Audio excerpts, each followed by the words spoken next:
Are we live? Are we live? Are we live? Because we have to talk about the last Giants practice we'll be at this year. Actually, Justin will be at one more later on, but the last one we'll be at together. So let us know if we're live, because we want to talk about joint practice number 2 with the Lions. A lot of energy again. I don't know if they matched it, but they got pretty damn close to it. They did not match it, because nothing will match what happened yesterday. Nothing. Literally, wars won't match what happened yesterday.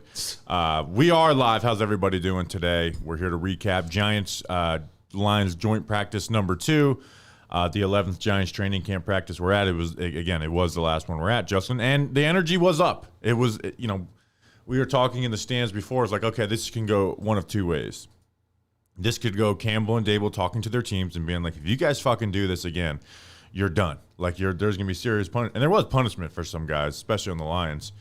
Or it could go, Brian Dable's like, yeah, we brought that shit to him. And then Dan Campbell's going to be like, you really guys let them bring that shit to you? What are you going to do about it?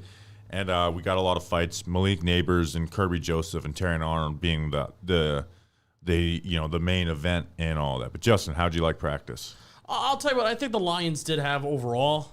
They had a better day.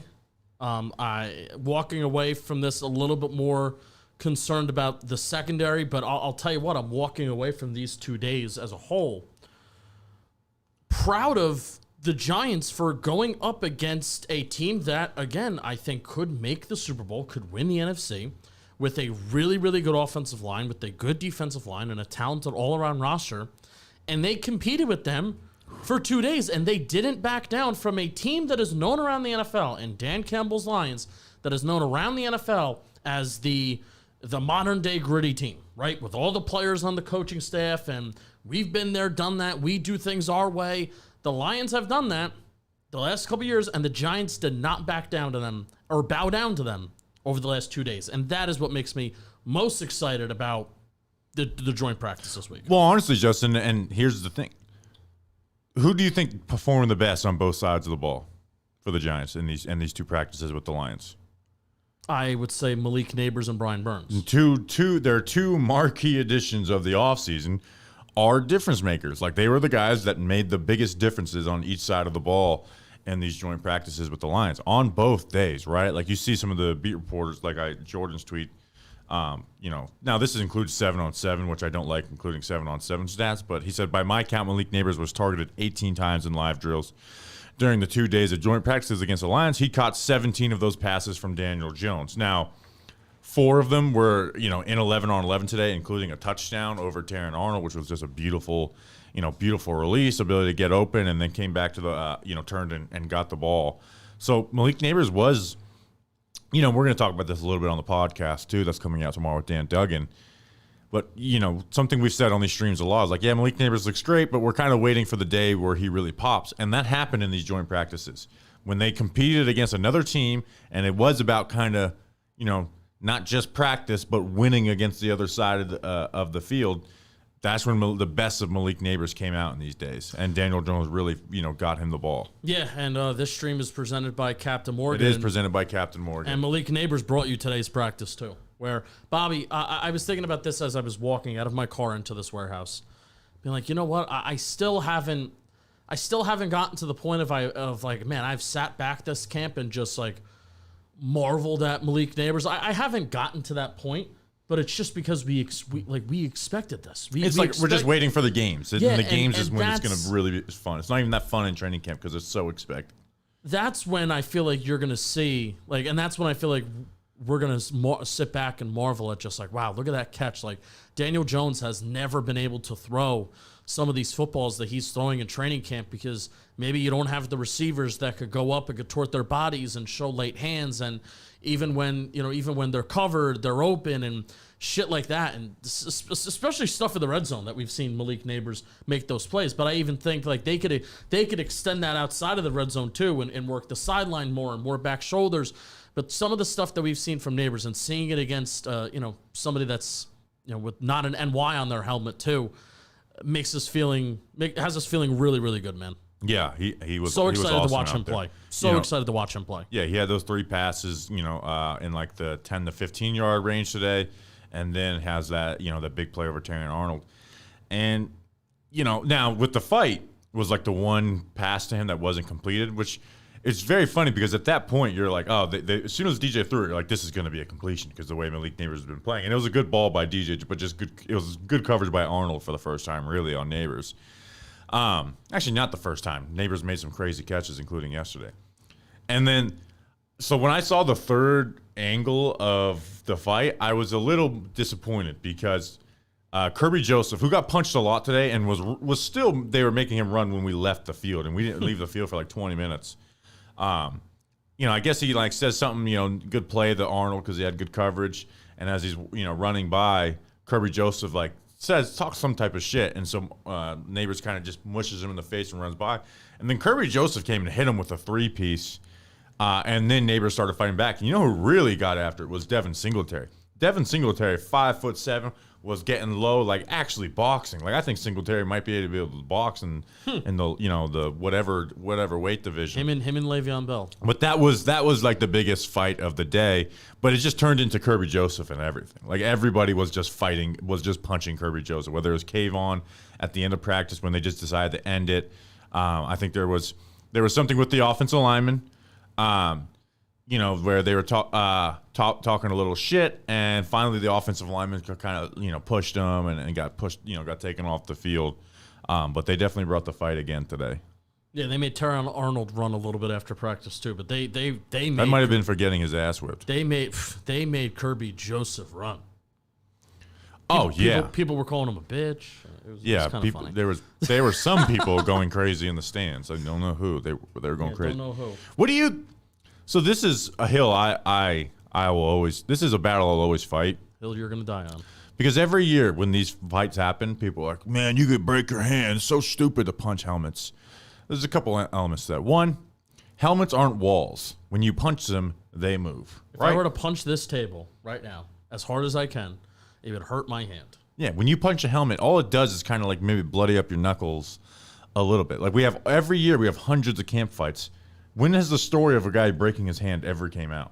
Like somebody mentioned Andre Johnson. What was that, a decade ago? I was going to say there has to be one out there, but it's like I can't remember any. So and you're expecting testosterone-filled men to sit there and take a punch and just, I'm not going to hurt my hand. Fuck that. You fight back, and I love it. So punching helmets, I hate to do this, but it's like, it's always just kind of like people who didn't play. Like if you played, you understand what it means to punch someone in the helmet. It's not because you think you're going to whip their ass. It's a respect, disrespect thing. And I will always be on the side of punching helmets is totally fine. It doesn't hurt your hand that bad. They all have gloves on. Yeah, they have gloves on one. Like the worst you do is kind of just like bloody your knuckles up a little bit. They also wear the fucking pom-poms on their helmet. So again, punching helmets is not this like, oh, it's just not. If someone hurt their hand every single year, I would go on to that side, be like, it's not worth it. But it just doesn't happen. No. So I'm with you there. The other, on the other side of the ball that we saw do really well was Brian Burns, right? And, going into, and then I want to talk about the pass rush in general. Going into these joint practices, the thing that I was worried about the most was not the Giants' weak points, like secondary. Still very worried about the Giants' secondary. They actually did all right. They gave up some big plays, which you'll talk about. But I was worried about what was perceived as the Giants' strength as their pass rush, going up against this great offensive line in Detroit, and Detroit just neutralizing them, right, and giving Goff all the time in the world. But I was pretty impressed, and I don't think Dex played a lot in team drills. What Dex has done the last 2 days, he's done 1v1 rep against the starters. He dog walks a human being. He waves goodbye, and then he's done for the rest of the day. He hasn't been in team drills. Yeah, I don't think he is, because you would have to notice him. I think they've kind of held him back a little bit in them. Yeah. But what you've seen is Brian Burns win consistently win and create would-be sacks. You even saw Kayvon get a couple would-bes today. Not as clean as Brian Burns, but there. And then again, that's without Dex having that presence in the middle. Yesterday we even saw Nacho get a sack. So that gave me some hope in this defense, because I am really worried about this defense in the secondary. But the pass rush got there, and you saw Shane Bowen throw some blitzes. And this could be training camp, I like to blitz, but they got home, right? Isaiah Simmons would have had a sack. Jason Pinnock would have had a sack. Trey Herndon on the second team would have had a sack. So I come away from this, I don't make great big changes in expectations after a practice, but I do have a little less worry about the pass rush not being what it was built up to be. Because it's still a weak defensive tackle group. We need Kayvon to take a big step forward. We need Brian Burns to take a step forward. Yeah. But I liked what I saw out of the pass rush. You do feel better. I mean, 100%. Their ability to produce negative plays, especially on the front. This was all without Dexter Lawrence eating up some double teams on the inside too. But especially Burns, man. Especially Burns. You want to talk? You talk about on the opposite side of the ball, Malik Nabers making it look easy. Brian Burns made it look easier. He made it look easier. Easy, quick hands, efficient movement. We're not taking too many steps. We're not taking these long strides. We're not hustling and bustling. It's just smooth, man. And he made it look smooth against some pretty damn good players. And even today's practice, he got a little worried because I think he had a sack early on, and then he limps off the field. Yeah. And he gets his ankle. I'm like, shit. And then he's getting taped up on the side. And then he comes back out. And what does he do in his first play back out? I think he had a sack, I guess. He got a sack. How about that? So that was really good to see out of him. Like I said, Kayvon made some plays. Kayvon ended the practice today by punching Kirby Joseph. And like we said, Dex hasn't even been out there in team. Yeah, I guess not. I haven't really, because I'm not focusing in on the defense the way that you are, and I'm kind of watching them a little casually. But I've been watching the pass rush. They do good. Now, at the same time, the big worry is still the secondary, right? Yesterday we saw Cordell Flott get beat, or beat really badly by Jameson Williams once, and then they had a bust. And then today, Cordell Flott was benched. Yeah, and I want to talk about that in a second. But here's a worry that I have is that it's very fun that Shane Bowen's defense puts so much on the safeties, right? Like they put a lot on the safety, right? And it allows them to make plays, allows them to get interceptions, gets their hands on the football. But I just feel like Pinnock and Belton have been in the wrong place at a lot of the times. And it's, again, without going back and watching every play in slow motion and seeing exactly what it was, it's hard to tell you. Pinnock did this wrong, or Belton did this wrong. But there just seems to be a lot of open space in the 20-plus yard area of the field, and that's a worry, is that these safeties aren't getting in the right spots at the right time and helping the corners out the way that, because it's not just like Flott getting beat deep throughout camp. Like, safeties have been been the creator of big plays for the Giants offense or the Lions offense as well. Right, and it's been fun to see the Giants. Hey, they make really good plays, or hey, if the Lions throw it short, and then you see some secondary players and linebackers swarm to the ball. You see the sacks. You see Burns had a big day, tackles for loss production wise yesterday, and that's great. But what could kill you is, all right, you chip away getting some of these negatives, but then if you allow a 20-plus yard play and you 30, 40, 50 yards and it goes for a touchdown, then it doesn't matter, right? So that's the concerning part, is that it's not. I didn't look at the Giants allowing big plays the last 2 days as, besides Cordell Flott, as anybody in particular getting beat. I found myself asking, well, where was somebody supposed to be? Exactly. That's how open these guys are. Right, and again, we're at camp and we're watching it live and we're trying to view a bunch of different things at the same time. But I guarantee if I went and had film of this and like the coach is doing, like, you read this wrong, you went here, and now they just got a post touchdown wide open, or this big play wide open. So that's a worry outside of just the secondary players, right? Yeah. Like, we don't have a lot of faith in the play. I think Nubin should get into that lineup sooner rather than later. We let him work with the first team, let him have some control. I understand he was like, if Nubin wasn't hurt those first week of camp or so, he would have been getting first-team reps, and he hasn't gotten any. And I think at some point you got to, even if they mix him in with as a third safety or whatever, just put him on the first team, because he wasn't drafted at that pick in the second round on this team with this roster to not play right away. I hope he forces the issue in the preseason game. I view him as one of the players. Obviously, Tyler Nubin's going to have a roster spot, but I view him as a consequential player that could force his hand and force the coaching staff's hands by his performance in the preseason game. Like, if he plays well, absolutely, and he blows everybody away, then hey, we're talking about poking Dane Belton for safety reps. Hey, and he's not a starter, so he should be getting. He will. He will be practicing, and I think they won't practice Nabers, even though they practiced Banks last year. You mean play or like play? Yeah, play them in the preseason. Yeah, game we'll talk about that. We'll talk about the preseason game on the pod. On the podcast, make sure to listen to the podcast tomorrow with Dan Duggan and us. And there's a surprise guest in there too. There is a surprise guest. Surprise. Can I talk to you about something, and then we'll? Why don't you talk to me about something, Justin? Keep going. Oh boy, I mean, this is the last time that we're going to be able in person, and I am going to get anxiety by what Bobby Skinner is about to do, and that is throw a glass bottle in the air near my face. He almost dropped it. I'm nervous about that right hand today. This live stream and everything that we're doing this training camp is brought to you by the captain. That's right. Captain Morgan, the original spice rum. Vote Captain Morgan for president of the NFL. When it gets bland, try Captain Morgan. You know that they got to spice some things up, and you got to spice some things up in your routine. And why not do it for your game day routine? Start it right by this preseason game on Thursday. Get home from work, right? The Giants game is going to be on Fox, by the way, not NBC, because the Olympics. Fox, little evening Captain Morgan to go along with your Giants game. Phil Simms is going to be in the booth. It's delicious and crisp, perfect for game day with Rumor friends. has it he'll be drunk on having a good time on Captain Morgan. He'll be having a good time. Responsibly having a good time on Captain Morgan. Having a good time with Captain Morgan. Visit CaptainMorgan.com to find Captain near you. Seriously, this is like one of our first big blue chip brands that we're working with. Captain Morgan is all in on what we're doing for football this year. Visit CaptainMorgan.com to find Captain near you. Please drink responsibly. Captain Morgan Original Spice Rum, 35% alcohol by volume. Captain Morgan Rum Company in New York. Bobby Skinner, you'll be glad you did. This is what happened when I seized Captain Morgan. Oh, put that away. I put Captain Morgan out. That's what happens. Put that away. When I see Captain Morgan, it's out there because it's Captain Morgan. Oh, put it away. Yeah, so thank the captain. I'm the captain. Captain Morgan's the captain. All right.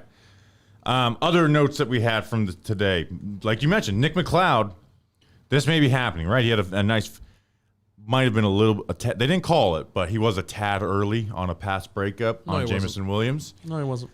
But after that, for the first time, right? I'm so glad that they did it with us there so we can talk about it. I've been waiting for them to do it. Flott hadn't not taken a first team snap all of camp. Not all of camp. He was a first-team corner. And for the first time, they said, fuck it. And we're putting Nick McLeod out there, cornerback 2. I was searching around to see, is Flott injured? What's the deal here? He was on the side, just on a knee. Yeah, he was on the sideline. So that position battle, was kind of locked in going to camp. Like, it wasn't actually a battle. And I think because of Flott's poor play and McLeod doing pretty well, again, he's a physical player. McLeod right now maybe taking that cornerback 2 job for now.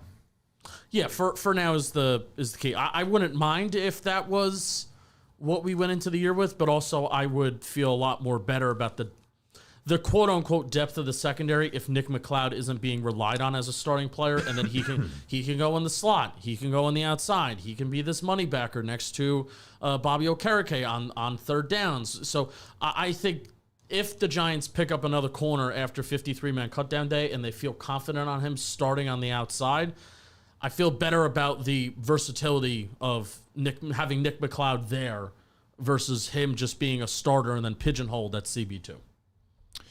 Yeah, I feel, like you said, if he's not playing well, pull him. It doesn't mean the answer behind him is very good, but you can't just let him be the cornerback. No, because then also for that lack of you can't play that badly and just be locked into. Because then also it's like, all right, well, Nick McLeod's your starter. Okay, then now who's the backup slot corner? Okay, you could say Nick McLeod is the backup slot corner, but then you really want to put Cordell Flott back on the outside? Put Flott back. It's not great. So that's why get another corner in here that you feel confident that can play, and then that will only make the depth of the unit that much better. But it also does suck that Cordell Flott is another third-round pick from that 2022 draft class that is now just in the void. Yeah. I wonder Evan Neal, Josh Azudu, and Cordell Flott get together to have a conversation. What do they talk about? They're all their position changes. That's great. Stance change first. That's actually a great and point. their stance changes. That's like actually literally all are changing position. Neal hasn't moved to guard yet, but it's like that's coming at some point. like you said, the defense didn't have like Amon-Ra St. Brown, who he made plays yesterday, but today he made more plays and was frustrated. more consistently when he was. He was crying. I started to watch receiver last night, and he was on there. And being at Giants Lions joint practices, even though I love Amon-Ra St. Brown, it made me be like pussy. Even though it's like he's one of my favorite players, like I want to draft him in fantasy football, but I was just like I was in Giants mode, like no, you're the enemy right now. You're a bitch. Respectfully. Yeah, I think he's not a pussy, to be honest. No, he's not. It's actually very tough, dude. It's actually really tough. It's like dad's a bodybuilder, Mr. Train them as warriors growing up. Yeah. Like was playing through Hand, an foot, ankle and mouth injury disease. and like an oblique injury at the same time with Well, you like gotta get to metal the plates part- in his foot. You got to get to the part where he plays with hand, foot, and mouth disease. Oh, he had that and he played with played it? for My it. brother had hand, foot, and mouth disease and it was awful. He was still kissing people on the sidelines. I'm like, don't do that. All right, so you're not a pussy, Amon-Ra. I just want I want to give you that stamp of approval. Spoiler alert. Episode The podcaster says. But yeah, so like the defensive pass rush got there, right? Simmons had an untouched sack in the middle. Okereke had a would-be sack. Like they were actually getting there and getting pressure under Jared Goff, obviously not touching them. On the offensive side, so today I actually was able to focus in on the offense after yesterday being just all in on the fights. It was not as good as yesterday, but what you did see, like we said at the beginning, was just a continually pushing the ball to Malik Nabers, right?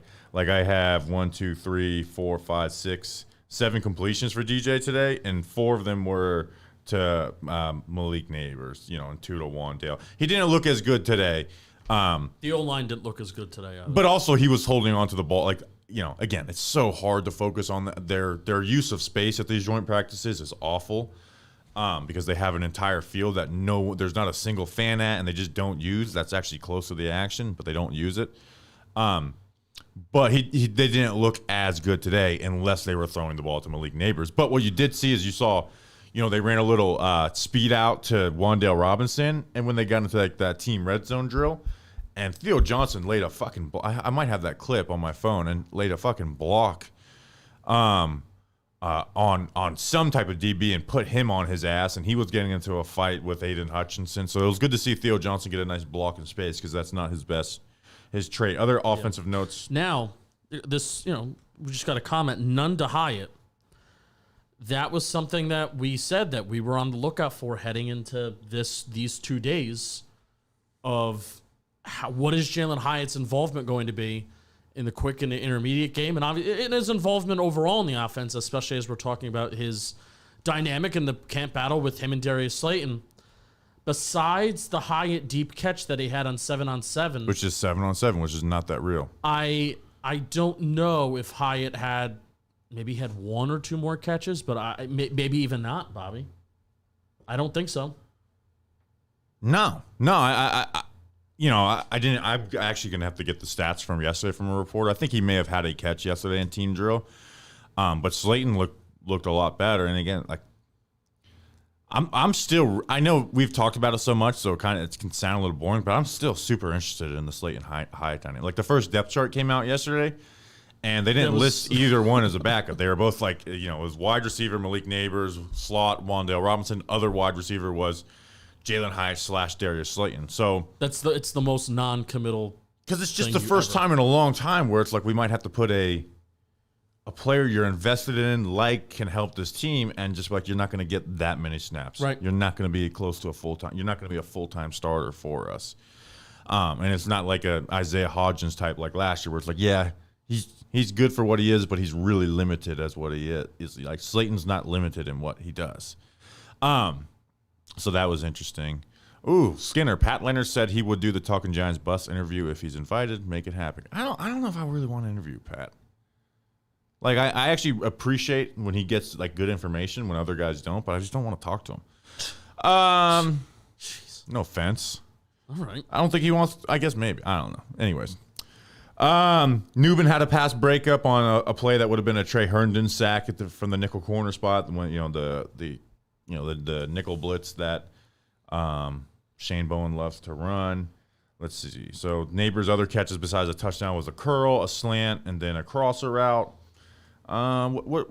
What else do we have? I don't have much from today. Yeah, I mean, we're at 25 minutes, so we could take a couple more questions. And while you guys get your questions in, thank you. This is our third time doing it, the training camp series. And to me, it's the most enjoyable time of the year just because it's it's just fun to be out there. One, it's like more of like a 9 to 5. We get to see everybody. Everyone's like, why don't you guys try and get credentialed? One, because it's a pain in the ass, and but also it's like I don't even want to. I want to be up in the stands with all the other Giants fans. Yep. So we love talking to everybody. Everyone that comes by and says hello, hi. We love talking with you guys, and it's just fun. And Captain Morgan, we love Captain Morgan, and they did it. So I just want to say a quick thank you because we're going to be basically done at Giants training camp. So it's been fun. I feel like it went faster this year than it did any other year. Yeah, it 100% did. It still kind of feels like we have more practices to go to. I will be at the Giants-Jets joint practice on the 21st. I mean, heads up, tickets haven't gone on sale yet. I think August 12th. Don't hold me to it. Look online right now. I'm going as a fan. I'm not going on the field as a credentialed reporter or anything like that. So I'm going to be getting my tickets early on, and I would love if Giants fans can pack the stands for that Jets-Giants joint practice. There were a good amount of Lions fans Let's take it over. There were a good amount of Lions fans here through the last 2 days. I would love to take over Florham Park, New Jersey. You have to park at Fairleigh Dickinson University and then take a shuttle over. Weird. That's awful. They don't have parking at their own freaking facility. I guess it makes sense because it's not a stadium, but nevertheless, I would love if everybody. Every place should have parking. That's something I hate about this area of the country is like every place should have like parking. In cities, no, there's just no. No, like every place should just have parking. I don't care if you need this. I know there's going to be a bunch of actuallys in the comments. No, sacrifice whatever you need to have parking. Yeah. No, but thank you everybody. This is always a ton of fun. I mean, August is. Late July and August is some of our biggest times of growth now in the entire season. So it's a lot of fun. And yes, we will be live for the Giants-Lions preseason game. The Texans one as well. The Texans one, where I do think the starters are actually going to play more in that Texans preseason game, so that'll be a lot of fun. Yeah. Some any thoughts on the first preseason game? We'll give more of those on the podcast. So make sure to listen to the podcast tomorrow. It'll be a good one. Yeah. Duggan has really good perspective on stuff.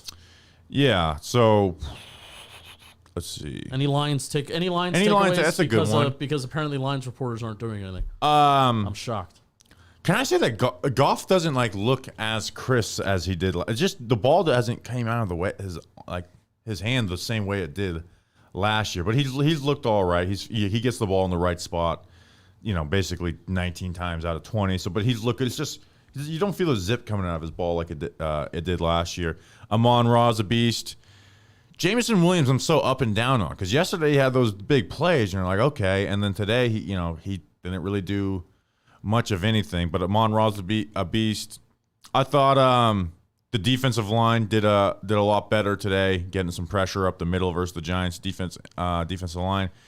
I mean, what Lions takeaways do you have out of this? I don't have. Didn't get to see Sam Laporta, which I feel like would have made a difference here too, and some of these practices went. I was just surprised to see how well the Giants' defensive line did against their offensive line.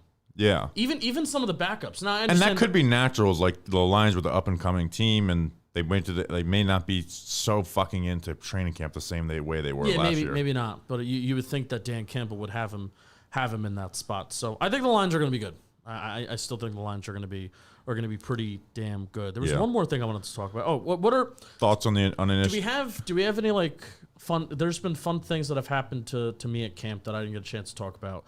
I've yelled good morning at Laura Young and Jerome Henderson every morning as they've done their walks and their laps around the field.